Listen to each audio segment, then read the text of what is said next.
You all planned this, didn't you? You were never meant to stand here.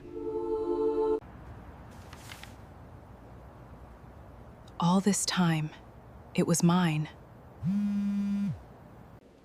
I'm not here to stop anything, just to make sure you understand who you're dealing with. The slap landed before the minister finished his sentence. Victoria Whitmore struck Naomi Carter across the face, then removed the antique necklace resting against her wedding gown. She carried it down the aisle and placed it around Vanessa Sinclair's neck, while Brandon watched in silence. He believed his quiet wife had no family, no money, and nowhere to go. He had no idea the hotel reception, his family's warehouses, and the network protecting their fortune were tied to the woman he had just abandoned. Welcome to today's story. If you enjoy emotional drama and shocking twists, don't forget to like this video and subscribe for more unforgettable stories. And before we begin, let me know where you're watching from in the comments. 3 years earlier, Naomi Carter had still believed quiet love could be safe. She lived with Brandon in a modest condo on Chicago's North Side, even though he could easily have afforded something larger. Brandon called the place temporary. His mother called it embarrassing. Naomi had once called it home. They had married privately at the county courthouse 6 months earlier. Brandon had insisted the legal ceremony would make their planned cathedral wedding less stressful. The public celebration, he promised, would be the moment both families finally recognized them as husband and wife. Naomi had believed him.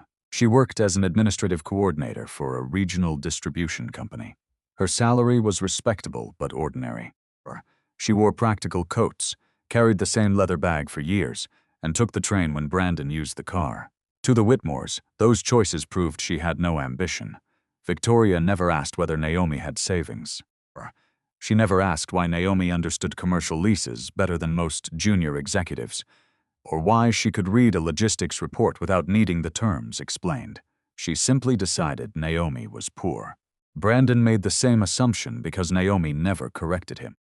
That silence had not begun as deception. It began as protection.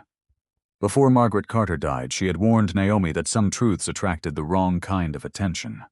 Margaret had raised her after the deaths of Naomi's parents, and had spent years refusing to answer questions about Naomi's father.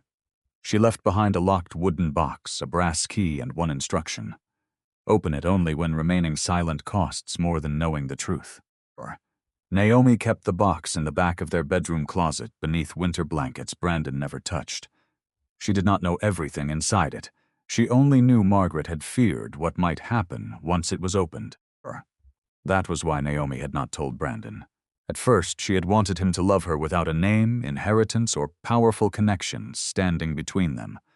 Later, when his affection became conditional, the truth felt even harder to reveal. She did not want to prove her worth with money, after spending years asking him to respect her without it. Brandon had once admired that independence. Now he treated it like a flaw. At dinner, he spoke about Whitmore Fresh Markets as if Naomi could not understand the pressure he carried.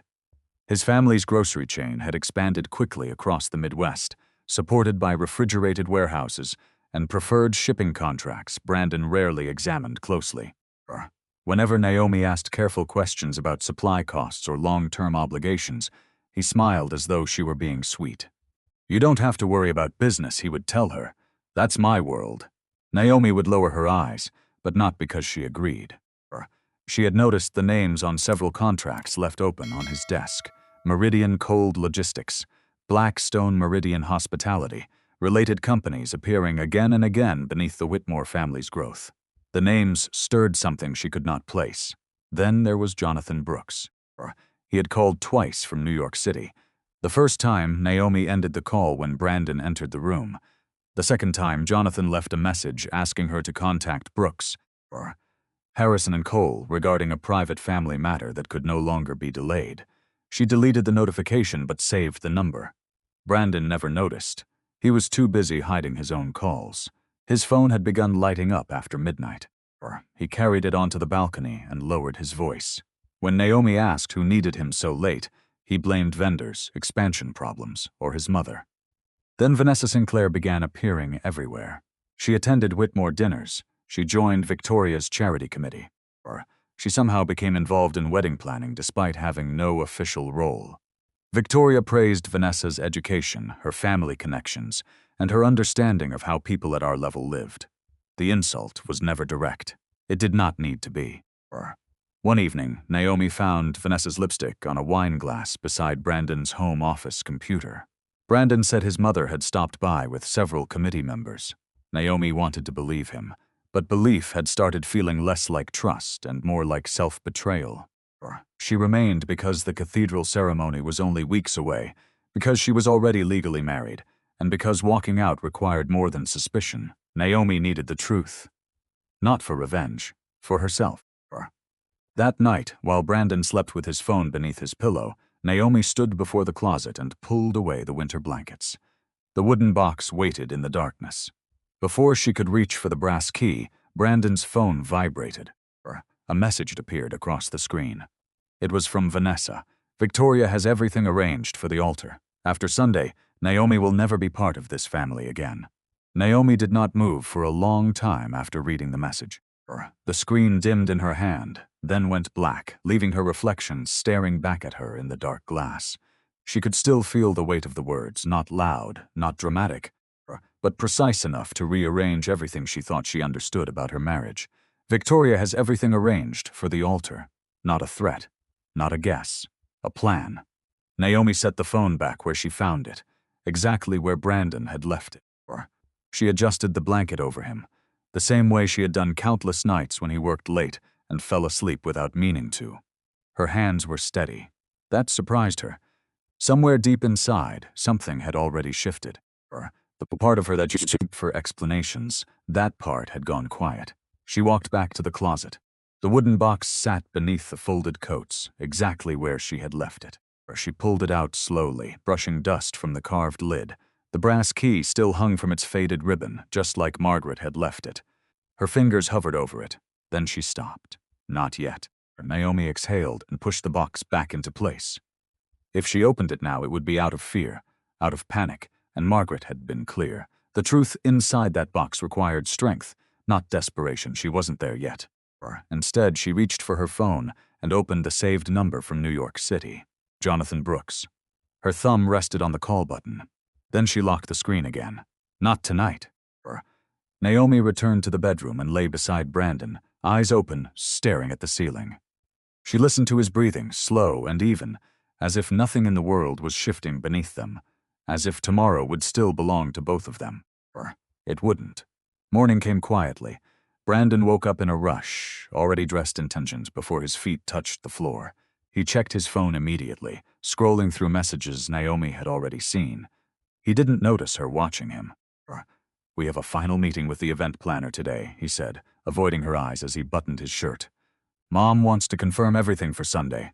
Naomi nodded. Of course. Her voice didn't shake. He glanced at her then, just for a second, like he was trying to read something he couldn't quite place. Then he looked away again. "You don't need to come," he added quickly. "It's mostly details, boring stuff." Naomi tilted her head slightly. "I thought it was our wedding." "It is," he said, "too fast. Mom prefers to handle these things. You know how she is." Yes, Naomi knew exactly how Victoria was. That was the problem. "I'll come," Naomi said softly. Brandon hesitated, then forced a smile. "Okay, if you want," like she was asking permission to attend her own wedding. The drive to Ashford Heights was silent. Brandon kept one hand on the wheel and the other on his phone, replying to messages even at red lights. Naomi watched the city pass by in reflections on the window, her face blending into glass and motion. She had spent 3 years learning to read what Brandon didn't say. Today, his silence was louder than anything he had ever told her. The Whitmore estate stood exactly as it always had. Perfect lawns, clean stone, the kind of wealth that didn't need to explain itself. Inside, Victoria was already waiting. She didn't greet Naomi. She looked her over, slowly, from her shoes to her hair. Then she turned to the event planner, as if Naomi were part of the furniture. "We'll keep the ceremony exactly as discussed," Victoria said. "But I want the family necklace presented at the altar. It needs to be clear who carries the Whitmore legacy." Naomi's eyes moved slightly. The necklace. She had been told it would be given during the reception. A symbolic gesture. Quiet, private. This was different. This was public. "I thought that was for later," Naomi said carefully. Victoria smiled without warmth. Her plans change. The planner shifted uncomfortably, glancing between them, and stepped in quickly. It's just a small adjustment, he said. Doesn't change anything. Naomi looked at him. It changes everything, but she didn't say it. Instead, she nodded once. Of course. The meeting continued around her, seating charts, guest lists, timing, every detail controlled, adjusted, finalized without her input. At one point, Naomi corrected a vendor estimate. The refrigeration cost projection is too low, she said quietly. If you're sourcing through Meridian Cold Logistics, the rate will adjust once the contract threshold is exceeded. The room paused. The planner blinked. How did you? Brandon laughed lightly. She reads a lot. Victoria didn't laugh. She stared at Naomi for a second, longer than necessary. Then she turned away. The moment passed, but something had registered. Naomi felt it. On the drive home, Brandon was quieter than before. You don't need to worry about those details, he said suddenly. It's handled. I know, Naomi replied, and for the first time she meant something different than what he heard. That night, Brandon fell asleep again with his phone in his hand. Naomi didn't touch it. She didn't need to. Instead, she walked to the closet, pulled out the wooden box, and this time she picked up the key. Her phone rang, unknown number, New York City. Naomi froze, the key pressed between her fingers.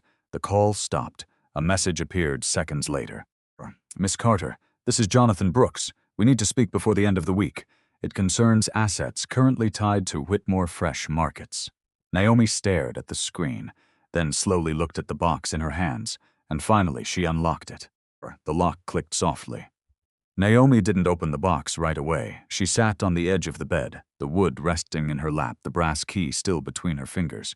Her heart wasn't racing. That surprised her. Or she had expected panic, maybe even fear.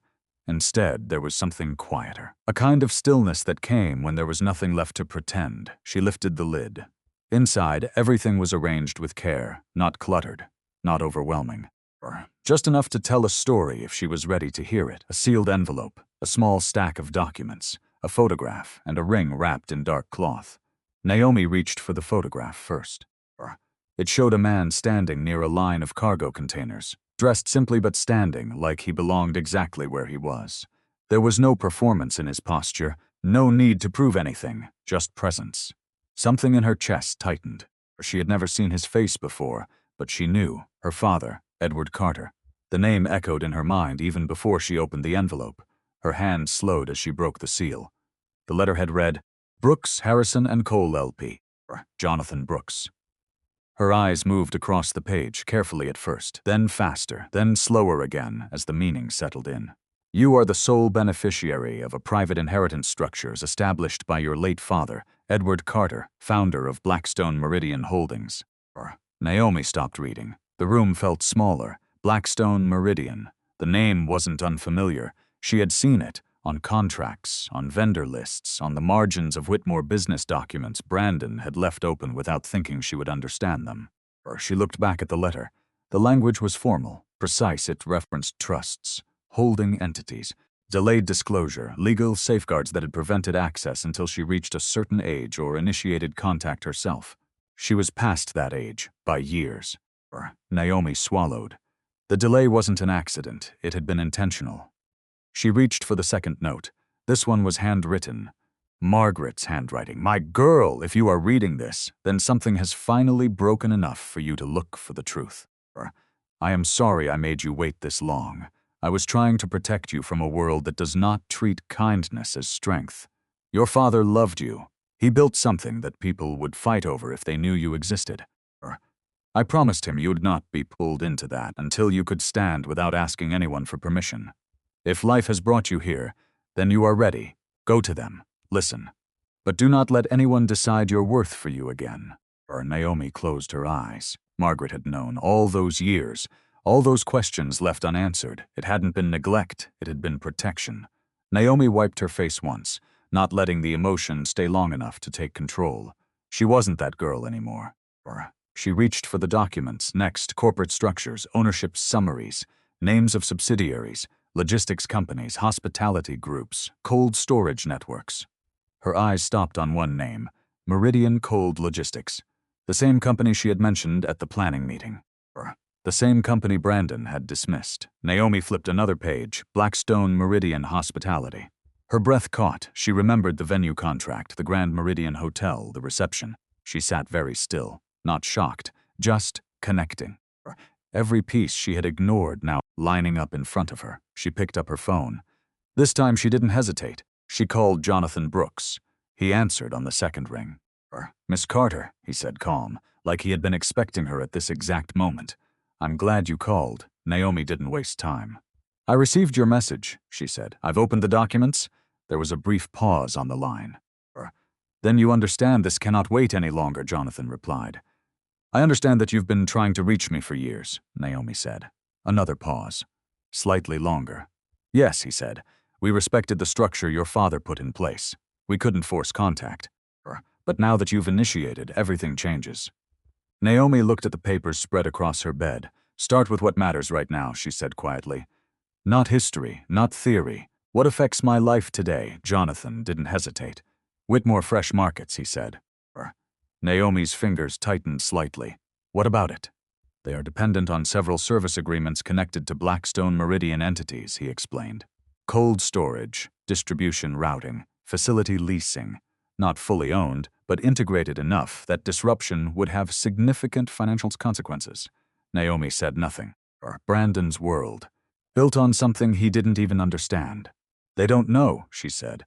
"No," Jonathan replied. "They don't, and you're telling me now because they're hosting a major event this weekend at the Grand Meridian Hotel," he said. "One of the flagship properties under your father's hospitality division." Naomi let out a slow breath. Of course they were. "Public event," Jonathan continued. "Media coverage. Business partners present. It's positioned as a reputational moment for the Whitmore family." Naomi glanced toward the bedroom door. Brandon was still asleep. "I'm supposed to be part of that event," she said. "I'm aware," Jonathan replied carefully. Silence stretched between them. Then Naomi spoke. "What happens if I do nothing?" Jonathan didn't rush his answer. "Nothing immediate," he said. "Contracts remain in place. Business continues. They benefit from structures they don't fully understand. And if I don't do nothing?" This time, Jonathan paused longer. "Then we begin formal recognition of beneficial ownership," he said, "which would require review of existing agreements, not termination review, properly." Naomi nodded slowly, even though he couldn't see her. "Properly, not revenge, not destruction, just truth. I'm not interested in damaging anyone," she said. "I didn't assume you were," Jonathan replied. "But you should know they would not extend the same restraint if positions were reversed." Naomi looked down at Margaret's letter again. "Do not let anyone decide your worth for you again." Her grip on the phone steadied. "I need time," she said. "You have until the end of the week," Jonathan answered. "After that, certain disclosures may be triggered regardless." Naomi frowned slightly. "What disclosures?" "Routine compliance," he said. "Ownership verification tied to upcoming transactions. It won't expose everything, but it will start questions. Questions, the kind that led to answers." Naomi ended the call slowly. She sat there for a long time. Then she carefully gathered the documents, not hiding them, organizing them. She placed the photograph back in the box last. Then she stood, walked to the mirror, looked at herself. For the first time in months, she didn't look like someone waiting to be chosen. She looked like someone deciding. Behind her, Brandon's phone buzzed again on the nightstand. Naomi turned. The screen lit up. Vanessa Sinclair. She didn't pick it up. She didn't need to. Because now, for the first time, Naomi understood something far more dangerous than betrayal. She understood leverage. And somewhere across the city, preparations for Sunday continued. Completely unaware that the woman they were planning to erase was the only person who could decide whether that celebration would even be allowed to happen. Naomi didn't sleep.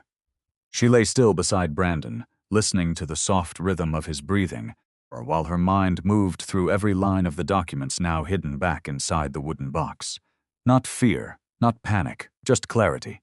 By morning, the world hadn't changed. The same sunlight filtered through the blinds. The same traffic hummed below the building. Brandon moved through the apartment like everything was still intact. But Naomi no longer stood in the same place. She watched him carefully as he poured coffee, scrolling through his phone with quiet urgency. His thumb paused more than once. Messages, decisions, adjustments, plans. He didn't look at her when he spoke. "I might be late tonight," he said. Final vendor confirmations. Mom wants everything perfect. Naomi leaned against the counter, arms folded lightly. For Sunday, she asked. He nodded. Yeah, a small pause. Then Naomi asked, is Vanessa helping with that too? The question landed softly, but it landed. Brandon's shoulders stiffened for half a second. Not long enough for someone who wasn't paying attention, but Naomi was. She's been assisting my mom, he said. It's not a big deal. It seems like a big deal. He exhaled, already irritated. Naomi, don't start this again. It's just logistics, like the necklace, like the seating chart, or like the altar. Naomi nodded once, of course. She let it go, not because she believed him, because she didn't need him to explain anything anymore. Later that afternoon, Naomi returned to her office. The environment felt smaller than it had just days ago. The fluorescent lights, the low cubicle walls, the quiet conversations about delivery schedules and vendor delays. She sat at her desk and opened her laptop. Emails waited, routine updates, nothing urgent, but her eyes moved differently now. She noticed details she had ignored before, vendor names, contract references, internal notes. Meridian Cold Logistics appeared again. She clicked into one of the threads. Projected pricing adjustments, storage limits, conditional clauses tied to volume thresholds. Naomi leaned back slowly. Whitmore Fresh Markets wasn't just using Meridian. They were dependent on it. And Brandon had no idea. A quiet knock interrupted her thoughts. Naomi? She looked up. It was her manager, Daniel, standing at the edge of her cubicle. He rarely came down personally unless something required attention. Yes. Quick question, he said, stepping closer. Do you know anything about Blackstone Meridian? Naomi's pulse didn't change. Why? We've been getting inquiries, he said. Someone from their office reached out about one of our vendor relationships. Said there might be overlap. Naomi kept her expression neutral. What kind of overlap? Ownership structure, I think. Honestly, it's above my level. But they specifically asked for you. Naomi's fingers stilled on her keyboard. For me? Yeah, he said. Said you've handled similar documentation before. Naomi thought of Jonathan Brooks, of the timing, of the words. Certain disclosures may be triggered regardless. They leave a contact, she asked. Daniel nodded. Yeah, I forwarded it to your inbox. Naomi opened the email. There it was. Brooks, Heiress and Cole LLP. Not hidden, not subtle. This wasn't just a private conversation anymore. This was starting to move. I'll take care of it, Naomi said calmly. Daniel nodded, relieved. Appreciate it. He walked away. Naomi stared at the screen. Then she closed the email. Not yet. She wasn't going to react at work. That would be careless. That evening she returned home before Brandon. The apartment felt different, not emptier, just clearer. She walked through each room slowly, noticing things she had ignored for months. The framed photos Brandon's mother had insisted on hanging, the furniture chosen without her input, the subtle ways she had adjusted herself to fit into a life that was never built with her in mind. Naomi went to the bedroom, opened the closet, pulled out the wooden box again. This time she didn't hesitate. She took the documents out one by one and placed them neatly on the bed. Ownership charts, legal structures, entity connections. Then she found something she hadn't looked at closely before. A folded document stamped and signed, beneficial ownership authorization, her name, Naomi Carter. Not as a placeholder, not as a future designation. Current, active. She read the date. Years ago. Her breath slowed.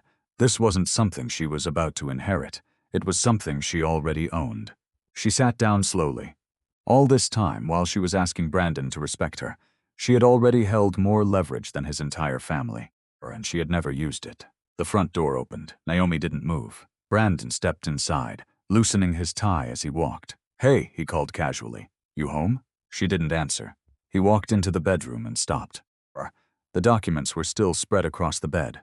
For a moment, neither of them spoke. What's this? He asked. Naomi looked up at him. Calm, steady work, she said. He stepped closer, glancing at the pages without really seeing them. Looks intense, he said lightly. You're taking this a little too seriously. Naomi held his gaze. Am I? He shrugged, already distracted, already moving away. I've got to head out again, he said. Mom needs me at the hotel. Final run through the hotel, Grand Meridian. Naomi nodded slowly. Of course she does. Brandon grabbed his keys, barely looking back. I'll be late, he said. Don't wait up. The door closed behind him. Naomi sat in silence. Then she reached for her phone. This time, she didn't hesitate. Di answered immediately. Miss Carter. Naomi looked at the document in front of her. I'm ready, she said quietly. A pause. Then Jonathan's voice shifted. Ready for what? Naomi stood, walked to the window, looked out at the city Brandon thought he understood. Schedule the meeting, she said, before Sunday. Another pause, longer this time. You understand what that means, Jonathan said carefully. Naomi didn't look away from the skyline. Yes, she said. It means they won't be the only ones making plans for that altar. The music never stopped. That was the part Naomi would remember most. Even after the slap, even after the necklace was removed from her neck like she had never deserved to wear it. Even after Vanessa Sinclair stood there in quiet acceptance, as if she had always belonged in Naomi's place, the choir continued singing. Softly at first, then louder, as if the ceremony had simply shifted direction. Naomi stood at the altar, her cheek still burning, her skin pulsing under the imprint of Victoria Whitmore's hand. The silence in the room wasn't complete. It fractured. People whispered. Some gasped. Others looked away too quickly, but no one stopped it. Not the minister, not the guests, and not Brandon. He stood there in his tailored suit, eyes lowered, jaw tight, hands still at his sides like they had been placed there deliberately. He didn't reach for her, didn't speak her name, didn't even look at her. Naomi realized then that the betrayal wasn't the slap, it was the permission behind it. Victoria turned back toward the guests with the calm satisfaction of someone who had just corrected a mistake. She adjusted her sleeve, then glanced toward Brandon. It's done, she said quietly, though everyone heard it. Vanessa stepped forward beside him, not hesitantly, not uncertain, like she had been waiting for this exact moment. The minister hesitated, shifting his weight, glancing between faces that held more power than his own voice. Then he cleared his throat. Shall we proceed? Proceed. The word hung in the air like an insult. Naomi exhaled slowly. Her hand moved almost instinctively to where the necklace had rested just moments before. Her fingers brushed bare skin, empty. For a second, her body wanted to react, to step forward, to demand something, to break the scene that had already broken her. But she didn't. Because somewhere deeper than the pain, something else had already begun to settle, clarity. Naomi turned her head slightly and looked at Brandon. Really looked at him. Not the man who had once waited outside her office with flowers. Not the voice that had promised her peace. Not the version of him she had tried to believe in. This one. The man standing still while another woman wore the symbol that was supposed to belong to her. Their eyes met for half a second. He looked away first. That told her everything. Naomi nodded once, not to him, to herself. Then she turned and stepped away from the altar. The movement was quiet, almost gentle. The fabric of her dress shifted softly as she walked down on the aisle that had been prepared for celebration. Now it parted for something else. Guests moved their legs back to make space. Some avoided her eyes. Others stared openly, curiosity overpowering shame. Phones were still raised, recording, capturing, turning her humiliation into something permanent. Naomi didn't rush, she didn't cry, she didn't look back. Behind her, the ceremony resumed. The choir lifted their voices stronger now, as if determined to drown out the disruption. As if replacing one bride with another required only confidence and music. By the time Naomi reached the doors, applause had begun. Applause. She stepped outside into the sharp afternoon light, and the sound followed her, muffled through the heavy wood. For a moment, she stood still on the steps. The city stretched in front of her, unaware of what had just happened inside. Her phone vibrated in her hand, once, twice, 3 times. Naomi didn't look at it immediately. She inhaled slowly, steadying herself. Then she glanced down. Unknown number, New York City. She hesitated, then declined the call. Not now. Right now she needed to leave. She walked down the steps, the hem of her dress brushing against the stone, and moved toward the street.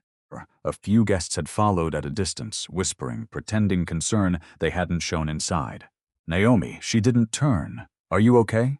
She kept walking, because answering that question would mean acknowledging something she wasn't ready to give them. Access. Black car pulled up near the curb, part of the event transportation arranged for guests. The driver stepped out, unsure, glancing between her and the entrance. Mom, do you? I'll manage, Naomi said softly. He nodded, stepping back. She continued past him, away from the church, away from the version of her life that had just been erased in front of hundreds of witnesses. By the time she reached the corner, her phone vibrated again. Same number. This time, she answered. Naomi Carter? A calm male voice asked. Yes. This Jonathan Brooks from Brooks, Harrison and Cole LP. I've been trying to reach you regarding a matter tied to your name. It's time sensitive. Naomi stopped walking. The noise of traffic blurred around her.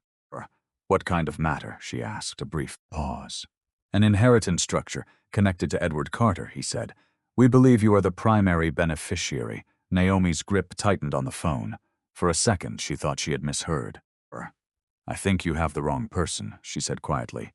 We don't, Jonathan replied. We've confirmed identity through multiple records. We've been attempting to contact you for some time. Naomi's eyes drifted upward, unfocused. Edward Carter. The name meant nothing. And yet something in her chest shifted. Why now? She asked. Because certain external developments may soon trigger disclosures whether we proceed or not, he said carefully. It would be better if you heard it directly from us first. Naomi glanced back in the direction of the church. The doors were still closed. Inside, her life was being rewritten without her. What kind of disclosures? She asked. Jonathan didn't answer immediately. When he did, his voice carried something different. Respect. The kind that would affect multiple businesses connected to the Whitmore family, he said. Naomi went still. The air changed. How are they connected? She asked. That is not a conversation for the street, he said. We would like to meet you in person, as soon as possible. Naomi closed her eyes briefly. The slap, the necklace, Brandon's silence, Vanessa standing where she had been. Then this. Something unseen, something larger, something that had been moving long before today. She opened her eyes. When? She asked. Tomorrow morning, Jonathan said. Our New York office will arrange everything. Naomi looked down at her hand. No ring, no symbol. Nothing that connected her to what had just happened. Send me the details, she said. We will, he replied. And Naomi, she waited. Whatever you think you lost today, he said quietly. You may want to wait before deciding what it means. The line went silent. Naomi lowered the phone slowly. The city moved around her like nothing had changed. But something had. She turned her head once more toward the church. Then she turned away for good. Behind her, the wedding continued. Ahead of her, something else had already begun. And for the first time since the slap, Naomi realized something that steadied her more than anger ever could. They had just removed her from their world. Without knowing, she might have been holding part of it together. Her phone buzzed again. This time it wasn't a call, it was a message from Brandon. 3 words, we need to talk. Naomi stared at the screen, then she locked it and kept walking. Naomi did not go back to the church. She walked until the sound of music disappeared completely, until the weight in her chest stopped competing with the noise behind her. By the time she reached a quiet block, the dress felt heavier, like it belonged to someone else. Her phone stayed silent after Brandon's message. She didn't reply, not because she didn't have anything to say, but because nothing he could say would change what he had already chosen to be in front of everyone. By the time she reached the apartment, the flowers were still there. White arrangements lined the entryway, boxes stacked neatly against the wall. A pair of unopened champagne bottles sat on the counter, waiting for a celebration that had already been rewritten without her.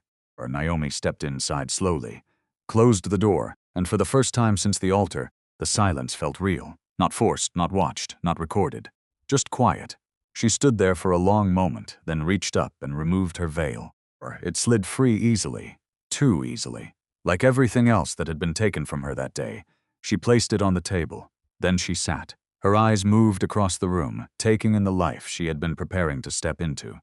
Every detail felt staged now, temporary, built on something she had never fully questioned until it collapsed. Her phone buzzed again. This time she didn't ignore it, Brandon. She stared at his name for a second, then answered. Naomi, he said quickly, like he had been, where are you? She didn't answer that. You need to come back, he continued. This got out of hand. My mother, she just acted. You know how she is. Naomi closed her eyes briefly. I know exactly how she is, she said. There was a pause. I didn't expect it to happen like that, he added, softer now. We can fix this. We just need to talk through it privately. Fix. The word landed wrong. Fix what? Naomi asked. Another pause. Then the situation, Brandon said. The ceremony, the misunderstanding. Naomi let out a small breath. That wasn't a misunderstanding, she said quietly. It was complicated, he insisted. There were things happening behind the scenes you didn't fully understand. Naomi looked down at her hands. No ring, no necklace, no proof she had ever belonged there. You're right, she said. Brandon seemed to relax slightly. Exactly, that's why we need to talk. I'll come over, no, Naomi said. The word stopped him. I'm not coming back to that church, she continued. And you're not coming here tonight. Naomi, you stood there, she said, her voice still calm, but firmer now. You watched your mother replace me, and you didn't say a single word. It wasn't the right moment. There was no right moment after that, she cut in. Silence filled the line. For a second, she almost heard the version of him she used to believe in trying to respond. Then it faded. We'll talk later, she said. Naomi, the quiet returned immediately. Stronger this time. Not empty, decisive. She set the phone down and stood again, moving slowly through the apartment. Her movements were deliberate now, not lost, not drifting. She opened the closet, pulled out a suitcase, started folding. Each item she packed felt like a line being drawn. Dress by dress, shoes, documents. She paused when she reached the small wooden box at the back of the shelf. It was easy to miss. Plain, unremarkable. Margaret Carter had given it to her years ago, along with one instruction she had never fully understood. Don't open it until you need to know who you really are. Naomi held the box in both hands. For years she had kept it closed out of respect, out of trust, out of fear of what it might change. Now standing in a room that had just proven how easily everything could be taken from her, the weight of that box felt different, necessary. Her phone buzzed again. Another message. Brandon's time longer. I know today looked bad, but there are things you don't understand yet. My mother had reasons. Vanessa's family. There are connections, expectations. This isn't just about us. We need to think long term. You'll be taken care of, I promise. Naomi read the message once. Then again, taken care of. Like she was something that needed to be managed after being removed. She didn't respond. Instead, she set the phone aside and sat on the edge of the bed with the box in her lap. Her fingers traced the edges slowly. For the first time, she didn't hesitate. She reached for the small key tied to a ribbon she had kept tucked away. Her hand trembled slightly, not from fear, from the realization that whatever was inside would change how she understood everything that had just happened. And everything that would come next, she unlocked it. The click was quiet, but it felt louder than the slap. She lifted the lid slowly. Inside were documents, old, carefully preserved. An envelope with a law firm's letterhead, Brooks, Harrison & Cole, LLP. The same name Jonathan Brooks had just spoken. Naomi froze, her breath caught for a second. That wasn't coincidence. She reached into the box and pulled the envelope out. Her name was written across the front, not in her handwriting. Not recently, dated years ago. Her fingers tightened slightly around it. Her mind raced, trying to connect pieces that had never existed before today. The call, the inheritance, Edward Carter, the firm, the box. It had all been there, waiting. Naomi looked at the envelope for a long moment. Then slowly she opened it. And as the first line came into view, the room around her seemed to shift. Because whatever she had just lost at that altar might not have been the most important thing she was about to understand. Naomi didn't breathe while she read the first line. Her name was there. Not the version she used now, not the one tied to her job, her apartment, or the life Brandon thought he understood. A different version. Full, formal, legal. The letter addressed her as the sole verified beneficiary of an estate held under a layered trust structure managed by Brooks, Harrison & Cole, LLP. Her fingers tightened slightly on the paper. She kept reading. Edward Carter, founder of Blackstone Meridian Holdings, her father. Naomi's mind stalled on that word. Father. The room felt too small all of a sudden. She had grown up with fragments. Stories that never fully formed. Names that were never spoken clearly. Margaret Carter had always answered questions carefully. Like truth was something that needed to be measured before it was given. Now the truth was sitting in her hands. Not soft. Not partial. Complete. She lowered the paper slowly, her chest rising and falling in a rhythm that didn't match her thoughts. Blackstone Meridian Holdings. She had heard the name before, not personally, but in passing in business conversations. In quiet mentions from executives at the distribution company where she worked. Always with a certain tone, respect, distance. The kind reserved for something large enough that most people only interacted with it indirectly. Her eyes moved back to the document. The letter wasn't emotional. It wasn't written like a story or a confession. It was structured, precise, legal. It outlined ownership layers, holding companies, asset groups, hospitality, logistics, cold storage, infrastructure. Pieces that didn't look impressive individually, but together formed something that controlled movement. Supply. Flow. Naomi's breathing slowed because she understood something instinctively. This wasn't flashy wealth. This was power. The kind that sat behind things. The kind people relied on without realizing it. She reached back into the box. There were more documents. Property summaries, corporate charts, maps. She unfolded one. Her eyes scanned quickly, then stopped. Whitmore Fresh Markets. The name sat there, printed cleanly on a logistic dependency chart. Naomi blinked, looked closer. Routes, warehousing, cold storage agreements. She didn't fully understand every detail yet, but one thing was clear. The Whitmore family business wasn't standing alone. It was supported, connected, dependent on systems that traced back to Blackstone Meridian. Her hand stilled on the paper. A slow realization began to form. Not loud, not dramatic, but steady. The same family that had just humiliated her in public had been building their success on infrastructure tied to something she had just inherited.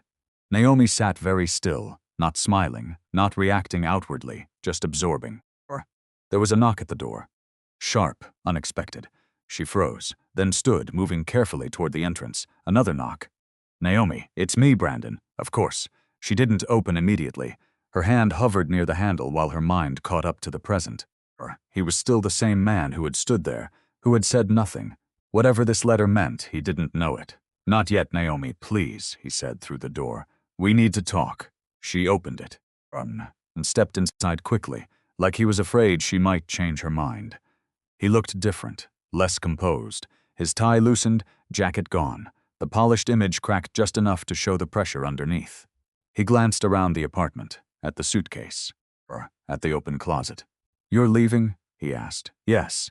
The simplicity of her answer seemed to catch him off guard. "Where are you going? That's not something you need to know right now." Brandon exhaled, running a hand through his hair. "Naomi, today was messy, but it doesn't have to like this." She didn't respond. He stepped closer. "My mother acted out of line. I admit that. But there were reasons behind everything. There are expectations you don't fully understand." Naomi watched him carefully, not emotionally, observing. "Explain them to me," she said. Brandon hesitated, then chose his words. "Vanessa's family has connections that matter, partnerships, long-term advantages. My mother believes aligning with them strengthens everything we've built." Naomi held his gaze. "And I don't?" she asked. He didn't answer immediately. That silence answered enough. "It's not about you being inadequate," he said finally. "It's just different. You don't come from that kind of background." Naomi almost smiled. Almost. Because for the first time since the altar, the words didn't cut the same way. They felt incomplete. "You're right," she said quietly. Brandon seemed relieved again, misreading her tone. "Exactly. So we need to be practical. We can figure out a settlement that works for you. Make sure you're comfortable." There it was again. Taken care of, managed, reduced. Naomi walked past him slowly, back toward the bed where the box and documents lay. She didn't hide them, didn't rush to cover anything. Brandon followed her movement with his eyes. "What's that?" he asked. "Something I should have opened a long time ago," she replied. He stepped closer, glancing down at the papers. His brow furrowed. "Brooks, Harrison, and Cole," he read. "Why are you dealing with a firm like that?" Naomi folded the top document calmly. "I have a meeting with them tomorrow," she said. "For what?" She looked at him. For a moment, she considered telling him something. Not everything, just enough. But then she remembered the altar, the silence, the choice he had already made without knowing anything, so she didn't. "Something personal," she said instead. Brandon studied her face. Something about her calm seemed to unsettle him. "You don't seem surprised," he said. "I am," Naomi replied. "Just not in the way you think." He stepped closer again, his voice lowering. "Naomi, whatever this is, don't let it complicate things. We can still handle this cleanly. She nodded once. "I agree," she said, crossed his face, then she added, "Which is why I'm leaving tonight." His expression tightened. "You're overreacting." "No," she said. "I'm responding." The difference hung between them. Brandon looked around the apartment again, as if trying to find the version of her that would hesitate. He didn't find it. "Where will you go?" he asked again. Naomi picked up her phone, scrolled briefly, then looked back at him. I have a meeting in New York tomorrow morning, she said. That stopped him. With who?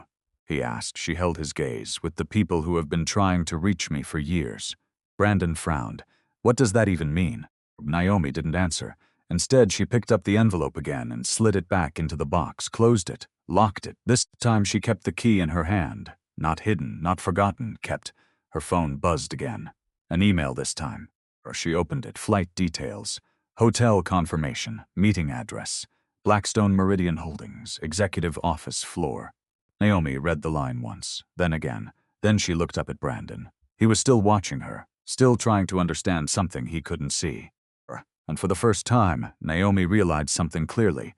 He thought he was managing the end of her story. He had no idea he had just stepped out of it. She slipped the key into her pocket and zipped the suitcase closed.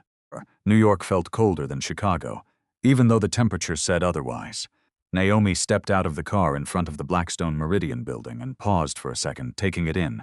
Glass, steel, quiet authority, no banners, no loud branding.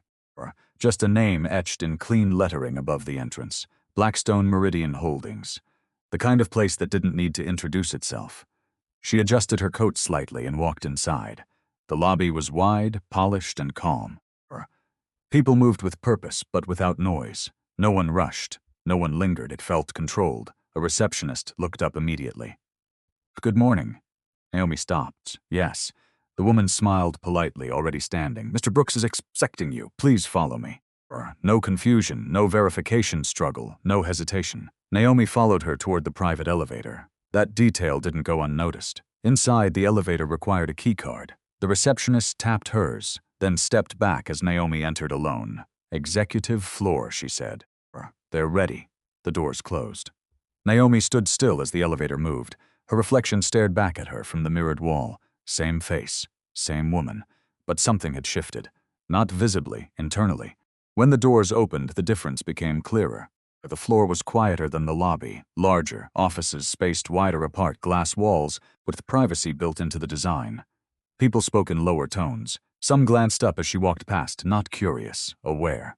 A man stood at the end of the hallway. Jonathan Brooks. He stepped forward the moment he saw her. Miss Carter, he said, extending his hand. Naomi shook it. His grip was firm, respectful. Not performative. Thank you for coming, he added. I didn't realize I had a choice, she replied. A faint smile touched his expression. Most people in your position take longer to accept the invitation. Naomi held his gaze. I didn't say I accepted anything, she said. That seemed to satisfy him. Fair enough, he replied. Let's talk. He led her into a large office overlooking the city.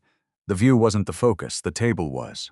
Documents already arranged, folders labeled, a structure prepared in advance. This had been waiting for her. Jonathan gestured for her to sit. She did. He didn't rush. That, more than anything, told her how serious this was. Before we begin, he said, I want to be clear about something. Everything we discussed today has already been legally verified. This is not a claim, it's a confirmation. Naomi nodded once, then explain it, she said. Jonathan opened the first folder. Edward Carter was your father, he began. He founded Blackstone Meridian Holdings over 3 decades ago. Not as a public company, but as a private structure designed to control infrastructure assets rather than compete for attention. Naomi listened, not interrupting, not reacting outwardly. Warehousing, cold storage, logistics corridors, hospitality management, supply chain support, he continued. He built systems other companies depend on. Naomi's mind connected the pieces from the night before. The charts, the Whitmore network. Jonathan slid a document toward her. Ownership structure, layered, complicated. But one detail stood out. Beneficiary Naomi Carter. Her name, clear, undeniable. You became the sole heir upon his death, Jonathan said. However, the trust was structured to delay full disclosure until certain conditions were met. What conditions? Naomi asked. Jonathan paused. Primarily maturity, he said, and independence. Your father was very specific about keeping you away from the influence of his business environment until you could stand without it. Naomi let that settle. He didn't want you raised inside wealth, Jonathan added. He wanted you to understand life without it first. Naomi thought of Margaret, of the small apartment, of every decision she had made believing she had nothing backing her. He succeeded, she said quietly. Jonathan inclined his head slightly. Yes. He opened another folder. This is where things become more relevant to your current situation. He turned the document toward her. Naomi leaned forward slightly. Whitmore Fresh Markets. Her breath didn't change, but her focus sharpened. Your former fiancé's family business relies on multiple service agreements tied to Blackstone Meridian subsidiaries, Jonathan explained. Cold storage, distribution channels, priority logistics routing. Naomi read the lines carefully. Percentages, dependencies, timeframes. It wasn't absolute control, but it was enough, or enough to matter. Without these agreements, Jonathan continued, their operational costs increase significantly. Delivery efficiency drops. Supply reliability becomes unpredictable. Naomi sat back slowly. They don't know, she said. No, Jonathan replied. They don't. A quiet settled between them. Not empty, or heavy with understanding. Jonathan studied her expression carefully. You're taking this very calmly, he observed. Naomi looked at him. I lost something yesterday, she said. I'm still deciding what it was. That seemed to shift something in his posture. Respect again. Or he nodded once. Fair, he said. He closed the folder gently. There is one more thing you should be aware of, he added. Naomi waited. The Whitmore family is hosting a large public event in 5 days, he said, at the Grand Meridian Hotel. Naomi's eyes flickered slightly. She recognized the name immediately. They're using one of your properties, Jonathan continued, under a long-term management lease. Naomi leaned back, her mind moving quickly now. The wedding, the humiliation, the replacement. And now a public event to reinforce it, to rewrite the narrative. What happens if I do nothing? She asked. Jonathan didn't hesitate. Nothing changes, he said. They continue operating under existing agreements. The event proceeds. Public perception stabilizes in their favor. Naomi nodded. Slowly, she asked. Jonathan held her gaze.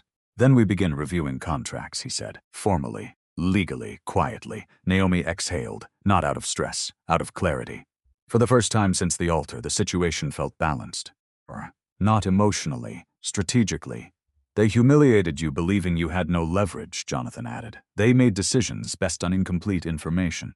Naomi stood, walked to the window, looked out at the city. It moved the same way it had yesterday. Nothing had changed out there. Everything had changed here. They still don't know, she said softly. No, Jonathan replied. Naomi turned back. And they're about to celebrate like nothing happened, she added. Yes. She was quiet for a long moment. Then she walked back to the table. Her hand rested lightly on the folder, not gripping it, not claiming it, dramatically, just acknowledging it. When does the event start? She asked. Jonathan didn't smile, but something in his expression sharpened. 7 p.m., he said. Naomi nodded once. Then she looked up, and for the first time there was something new in her eyes. Not anger, not pain, decision. Good, she said. Jonathan watched her carefully. What would you like to do? He asked. Naomi didn't answer immediately, because the answer wasn't about revenge. It wasn't about reacting to what they had done. It was about something else, something quieter, more precise. She picked up the folder, closed it, and looked at him. I'm not going to stop their event, she said. Jonathan waited. Naomi's voice stayed calm. I'm going to attend it. Silence filled the room for a second. Then Jonathan nodded slowly, understood. Naomi turned toward the door. Already moving, already thinking, behind her the city kept going. Ahead of her, the stage had already been set, and this time she wouldn't be the one being replaced. The ballroom at the Grand Meridian Hotel shimmered under soft gold lighting, every detail carefully designed to impress. Crystal chandeliers, polished marble floors, waitstaff moving in perfect rhythm. Everything about the night was controlled, planned, perfect. Victoria Whitmore stood near the center of it all, greeting guests with effortless authority. Her voice carried just enough to be heard, just soft enough to feel exclusive. Beside her, Vanessa Sinclair wore the same heirloom necklace that had once rested against Naomi's skin. She smiled like she belonged, like she had always belonged. Across the room, Brandon Whitmore adjusted his cufflinks, his attention split between investors, partners, and the constant quiet pressure of maintaining appearances. Everything was proceeding exactly as planned, exactly how it should. The narrative had been rewritten. Naomi Carter was gone, replaced, forgotten. That was what they believed. A senior manager approached Brandon quietly. We've received confirmation that logistics support for the event is fully secured. No disruptions expected. Brandon nodded. Good. We can't afford any mistakes tonight. The man hesitated for a second. There was one note. Brandon's expression tightened slightly. What kind of note? Or just a standard compliance acknowledgement from Meridian Cold Logistics, the manager said. Routine, nothing urgent. Brandon waved it off. Then it's not a problem. The man stepped away. Brandon returned to his conversation, dismissing the detail without another thought. He didn't know that the name he had just ignored was tied directly to the woman he had abandoned. Across the ballroom, Victoria's gaze moved across the crowd, calculating, measuring. Tonight matters, she said quietly to Vanessa. This is where we re-establish control. Vanessa smiled, her fingers brushing the necklace lightly and remove any lingering doubt. Victoria nodded. No one remembers weakness, she said. They remember who stands at the end. Vanessa's smile widened. At that exact moment, the doors at the far end of the ballroom opened. No announcement, no dramatic entrance, just a quiet shift in the room's attention. Naomi stepped inside. She wore no extravagant jewelry, no statement dress meant to draw attention.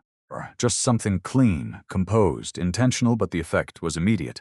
Not because of what she wore, because of how she walked, calm, unrushed, like she hadn't been erased, like she had never left. Several conversations paused mid-sentence. People turned. Some recognized her instantly. Others only sensed that something wasn't aligned with the version of the story they had accepted. Brandon saw her last. At first, he thought it was a mistake, a trick of the light. Then his body stilled. Completely. Naomi met his eyes from across the room. She didn't smile, she didn't look angry. That unsettled him more than anything else. Victoria noticed the shift immediately. Her gaze followed Brandon's line of sight, and when she saw Naomi, her expression hardened. Not shock, disapproval. How is she here? Victoria said under her breath. Vanessa turned, her smile flickering for just a second before recovering. Well, she said lightly, I suppose some people don't understand when they're no longer welcome. Naomi kept walking. No hesitation, no apology, every step steady. A few executives near the center of the room exchanged quick glances. One of them straightened subtly. Another adjusted his posture, small movements. But Naomi noticed. Not everyone here saw her the way the Whitmores did. She stopped just within conversational distance of the central group. Close enough to not acknowledged, far enough to not intrude. Victoria stepped forward first. Naomi, she said, her tone polite but cold. This is a private event. Naomi held her gaze. I know, she replied calmly. That's why I came. A faint ripple of confusion moved through the nearby guests. Victoria's smile tightened. Then you should also understand that your presence is inappropriate. Naomi didn't respond immediately. She looked around the room instead. At the guests, at the staff, at the space, taking it in, like she was evaluating something, not asking for permission. Brandon finally stepped forward. Naomi, he said, his voice low. You shouldn't be here. She turned to him. There was no anger in her eyes, just clarity. I was invited, she said. The words landed quietly, but they didn't disappear. Victoria frowned. Invited by whom? Naomi didn't answer. Instead, she reached into her bag. Not dramatically, just deliberately. She pulled out a single envelope, clean, professional. Unmarked on the outside, she held it for a second, then extended it toward Brandon. For you, she said. He hesitated, then took it. His fingers tightened slightly as he opened it. Inside were printed structured, not emotional, legal. His eyes moved across the first page, then stopped. His expression shifted, not fully, but enough. What is this? He asked. Naomi didn't look away. A notice, she said. Victoria stepped closer. A notice of Naomi's voice remained, she said. A silence settled, heavy, confused. The words didn't make sense to most people in the room, but to a few they did. The same senior manager from earlier stepped forward again, this time more urgently. Mr. Whitmore, he said quietly, we may need to discuss this. Brandon didn't respond. His attention stayed on the document, page 2, page 3, details he hadn't expected to see tonight. Victoria's patience snapped slightly. Brandon, he looked up. This is from Blackstone Meridian, he said. The name moved through the group like a quiet current. Recognized. Respected. Untouchable. Victoria's expression didn't change immediately, but her eyes sharpened. And why would they be contacting you through her? She asked. Because they're not, she said. A pause said. Small, precise. Then she added, they're contacting you through me. The room didn't react all at once. It shifted. Slowly. Like something invisible had just moved beneath the surface. Brandon stared at her, trying to process. trying to fit the statement into the version of reality he understood. It didn't fit, not yet. You're saying he started. Naomi didn't let him finish. Tonight continues, she said calmly. I'm not here to stop anything. That confused them even more. Victoria narrowed her eyes. Then why are you here? Naomi looked at her, then at Vanessa, then back at Brandon. To make sure, she said softly, that when everything changes, no one can say they weren't informed. A beat of silence.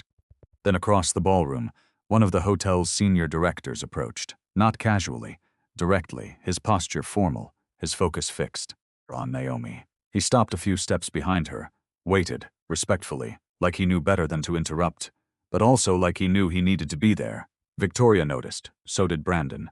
So did everyone close enough to see. The director inclined his head slightly. Miss Carter, he said, his voice controlled, we're ready when you are. The room went still, completely still, and for the first time Brandon realized he might not understand anything about the woman standing in front of him anymore. The office overlooking Chicago's Harbor District was quiet in a way the Whitmore mansion had never been. No whispers behind closed doors, no measured smiles hiding judgment, no one waiting to see if she would fail.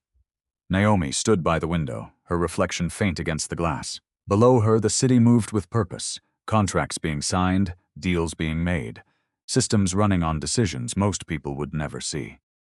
Now she was part of those decisions. Not because she needed to prove anything, because it had always been hers. Blackstone Meridian Holdings had changed in the month since the night at the Grand Meridian Hotel, not dramatically on the surface.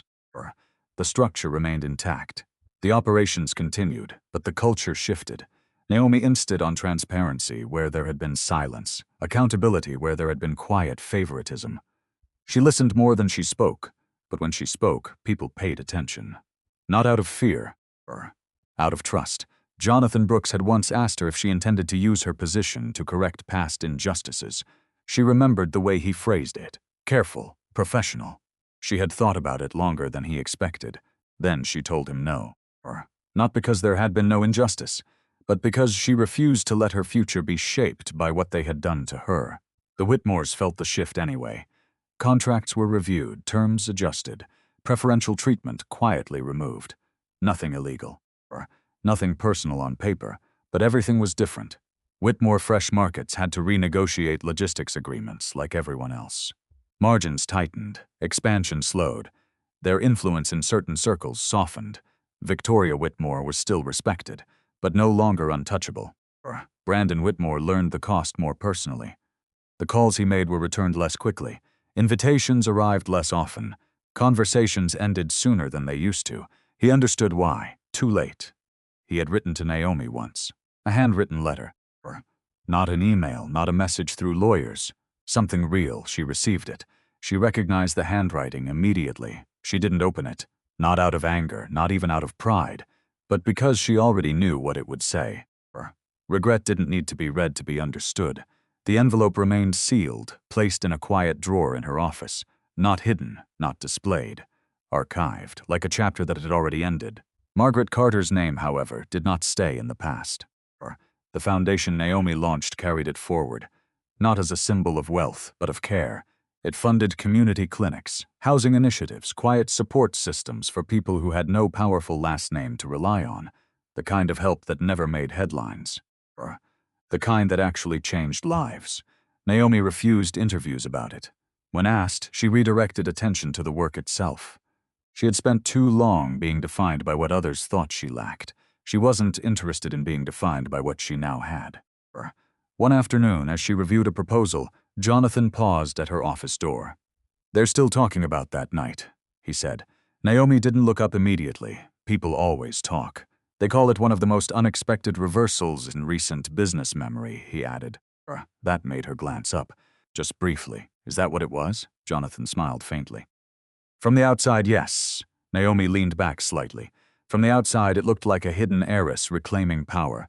A shocking reveal. A complete reversal. From the inside, it had never been about power. It had been about silence. About being overlooked. About loving someone who slowly stopped choosing her. She turned back to the document in front of her. I didn't become someone new, she said quietly. They just finally saw what they chose to ignore. Jonathan nodded, understanding more than he said. Later that evening, Naomi stood alone again by the window. The city lights reflected across the glass. For a moment, she let herself remember. The altar, the slap, the silence, and then the moment she walked away. That had been the real turning point. Not the reveal, not the contracts, not the power, the choice to leave without begging to be valued. She exhaled slowly. There was no anger left in it, just clarity. She had not needed their approval then. She did not need it now, and she never would. If this story meant something to you, take a moment to reflect on it and share where you're watching from.